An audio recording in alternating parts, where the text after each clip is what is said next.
Olá, pessoal, tudo bem com vocês? Vamos para mais um encontro aqui do Clube do Livro. Primeiro, eu queria agradecer a todo mundo que me seguiu não, que se inscreveu no canal, né? Acho que eu tô viciada com outras redes sociais aí. Mas enfim, todo mundo que se inscreveu, eu fiquei bem surpresa, porque eu gravei o vídeo pensando, acho que eu vou começar a gravar em formato de vídeo, porque eu sei que é um formato que o YouTube tem mais receptividade. E eu fiquei muito surpresa porque deu muito certo. O primeiro vídeo que eu gravei, que foi o anterior a esse que eu tô gravando agora, ele teve mais de 400 visualizações até agora. E isso foi muito, porque teve episódios aqui do podcast que teve 10 visualizações e uma delas era minha. Então eu tô bem feliz, bem satisfeita com esse retorno. E também, justamente por ser uma pessoa que usou outras redes sociais, né? Já usei Instagram, já usei Twitter por um breve período. Eu fiquei muito surpresa com a forma como as pessoas são aqui no YouTube, a forma como as pessoas incentivam, comentam. Eu achei muito legal. Também gostei muito que várias pessoas indicaram livros, então eu salvei vários livros para ler depois. A minha lista de livros tá gigante, ela só cresce. E é isso, então tô muito feliz, muito satisfeita. O livro que a gente vai falar hoje é um livro de poesia, ele não é um livro acadêmico. A maior parte dos livros que eu for falar, os textos, enfim, os artigos, vão ser artigos acadêmicos, porque é a minha área de pesquisa e é o que eu costumo ler. Mas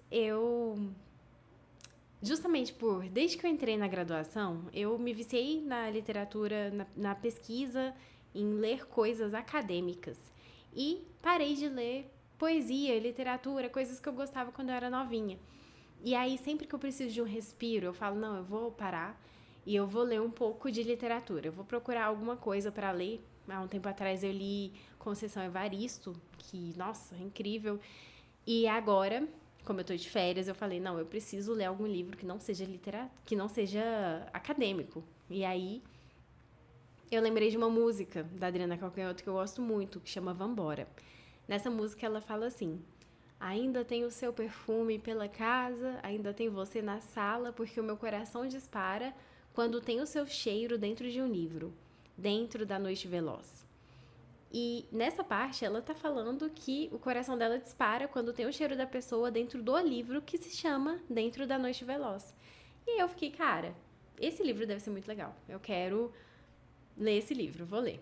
E eu fiquei muito surpresa, porque beleza, fugi da academia, mas a academia não foge de mim. Esse livro é completamente social, totalmente social. O Ferreira Goulart, que é o autor do livro, eu não sei a fundo a vida dele, mas dei uma pesquisada e eu vi que ele tem uma trajetória dentro da esquerda. Ele entrou na faculdade, conheceu a Uni, flertou ali com o comunismo, ele se preocupava muito com as questões sociais quando ele era jovem. E durante a ditadura ele foi exilado e no exílio ele escreveu várias poesias de teor social. E esse livro é um compilado dessas poesias.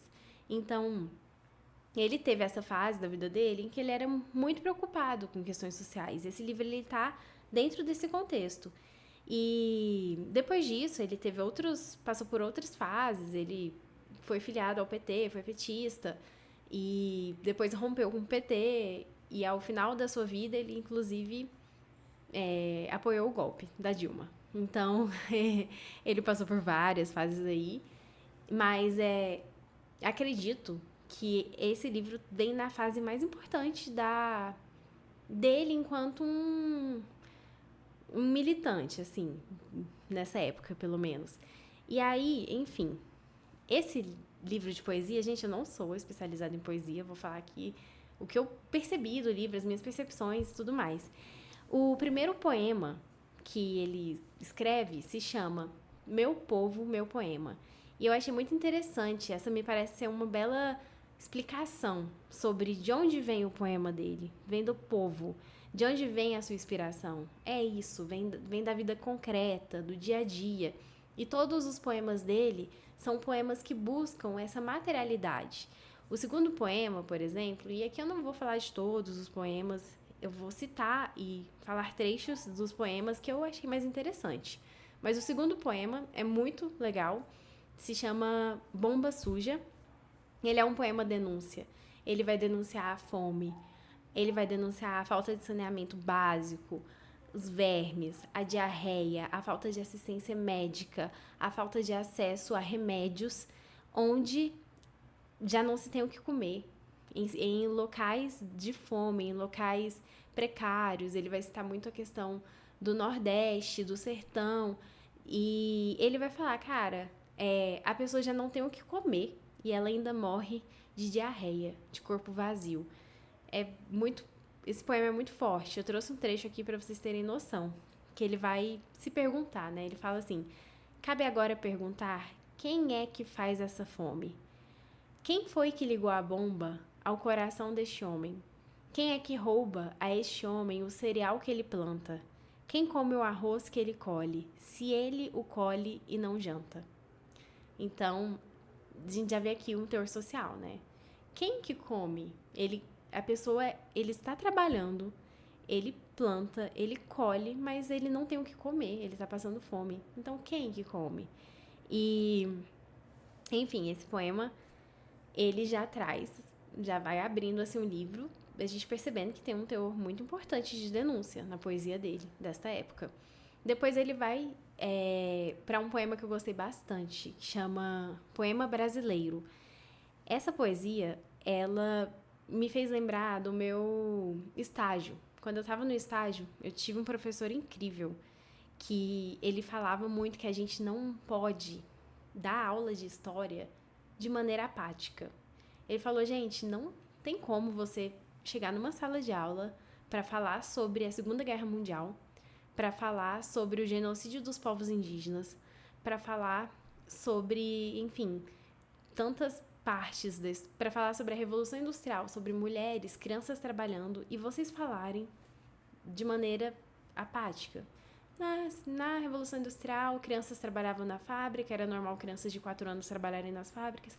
Não, quando a gente está dando aula, falando sobre temas importantes, a gente precisa ter emoção na nossa voz, porque a gente tem que mostrar para a pessoa que nós não estamos contando uma historinha, que a gente não está falando só de números, a gente está falando de pessoas que viveram algo. E isso precisa tocar quem está assistindo, porque senão a gente vai naturalizar as coisas. E aí esse poema, ele é muito interessante porque parece que ele está nos ensinando a ler. É uma frase que a gente pode deixar passar batido, dependendo da forma como a gente lê. Mas ele repete essa frase várias vezes, e quanto mais ele repete a frase, mais a gente se sensibiliza, porque ele vai cortando a frase. Primeiro ele coloca a frase completa, e aí depois ele corta em 3 pedaços, em 4 pedaços, em 5 pedaços, e ele vai desmontando o poema. Eu vou ler para vocês entenderem do que se trata.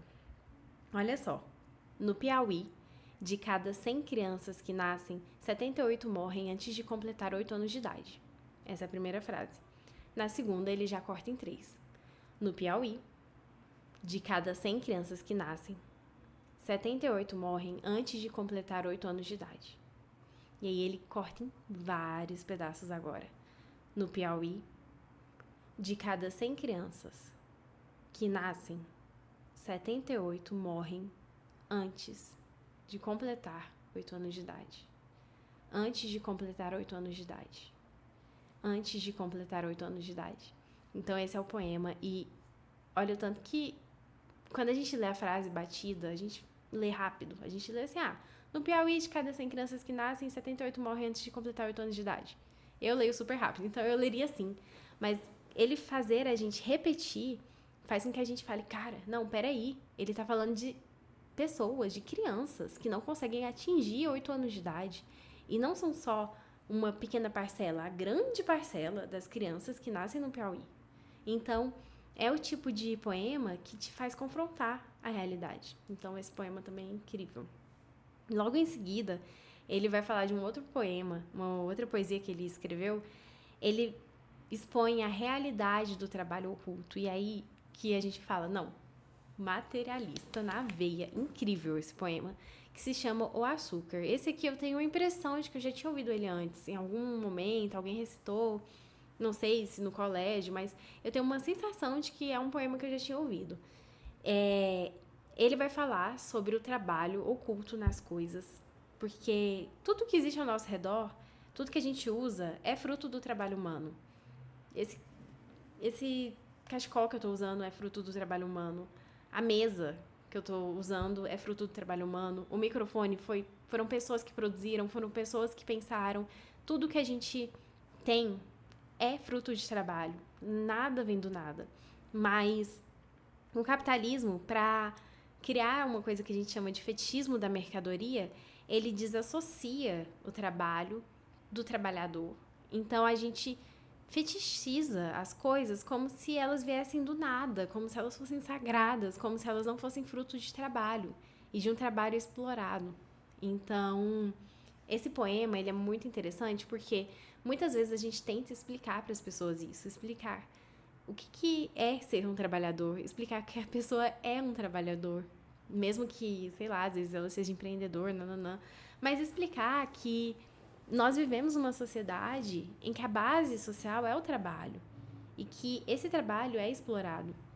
Esse poema, ele consegue fazer isso de maneira muito didática, rompendo, inclusive, essa ideia de que a poesia é algo elitista, é algo que não está ao nosso alcance. Esse poema, ele prova o contrário, de que a poesia muitas vezes é mais didática do que a gente tentando falar as coisas.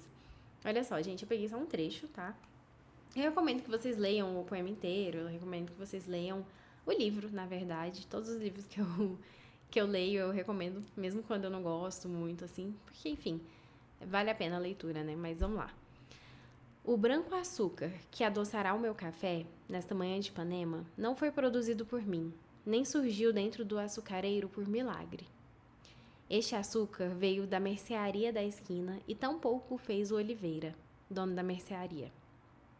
Este açúcar veio de uma usina de açúcar em Pernambuco, ou no estado do Rio, e tampouco o fez o dono da usina. Este açúcar era cana, e veio dos canaviais extensos, que não nasceram por acaso, no regaço do vale. Em lugares distantes, onde não há hospital nem escola, homens que não sabem ler e morrem aos 27 anos plantaram e colheram a cana que viraria açúcar. Em usinas escuras, homens de vida amarga e dura produziram este açúcar, branco e puro, com que adoço o meu café, esta manhã em Ipanema. Eu achei esse poema sensacional. E eu achei muito interessante porque eu consigo visualizar a cena de um cara meio bossa nova, em Ipanema, tomando um café, bem gourmet. Mas, apesar disso, ele tá, cara, tudo que eu tô vivendo aqui, e parece ser tão distante de quem tá vivendo lá, de quem não tem nem 27 anos e tá vivendo num canavial, sendo explorado, né? Um trabalho braçal, um trabalho no campo brasileiro, que é um trabalho muito explorado, um trabalho sazonal, geralmente, né? As pessoas não são contratadas, elas não têm carteira assinada, elas não têm nenhum tipo de garantia, nenhum tipo de vantagem, elas não têm acesso a uma educação de qualidade, elas não têm acesso a uma qualidade mínima de vida, talvez elas não tenham acesso nem a esse açúcar que elas produzem, talvez o açúcar que elas comem, que elas compram, seja outro. Mas, enfim, este homem que está em um local extremamente elitizado, extremamente distante dessa realidade, tudo que ele está usando e usufruindo vem de algum lugar, de alguém que fez aquele trabalho. E ele expõe isso de maneira clara, de maneira brilhante, em um texto super tranquilo, né? E aí, logo em seguida, em um outro texto, eu tenho mania de falar texto, né? O tanto que eu tô dentro da... Mas em outro poema, ele vai citar algumas coisas que eu fiquei, nossa, olha que interessante. Ele tá falando que a poesia dele é completamente baseada no materialismo, que a fonte dele é o povo e que a inspiração dele de perceber a realidade é material. Ele não tá falando a partir do nada. Ele não tá falando de ideias, ele não tá falando dos sonhos dele, do que ele queria, ele tá falando da realidade. Quando ele fala esse poema, né, o Açúcar, ele tá falando da realidade, tal qual ela é. E aí, olha só que interessante, nesse outro poema, Ele vai falar assim: todas as coisas de que falo estão na cidade, entre o céu e a terra. Todas as coisas que falo são de carne, como o verão e o salário, mortalmente inseridas no tempo. São coisas, todas elas, cotidianas, como bocas e mãos, sonhos, greves, denúncias, acidentes de trabalho e de amor. Enfim, traduzindo, a fonte de inspiração dele é a realidade material. E em um dos seus últimos poemas, ele conclui assim, ele resume que ele não vê na vida, amigo, nenhum sentido se não lutarmos juntos por um mundo melhor.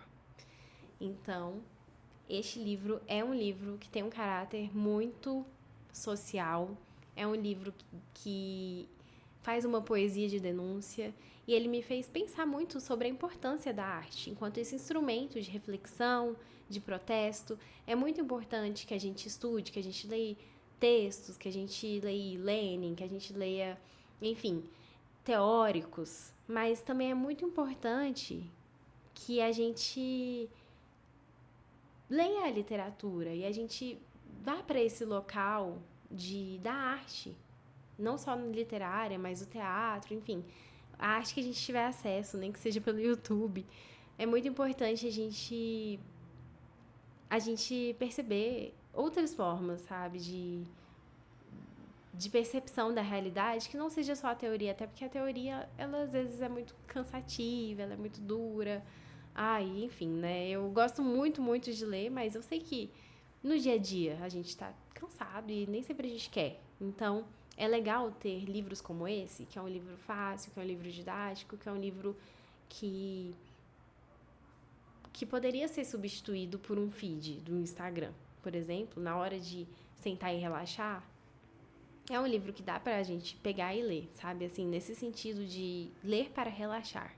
E não para estudar, e não para algo do gênero, mas acaba que a gente acaba estudando através dele. A gente acaba tendo uma percepção da realidade.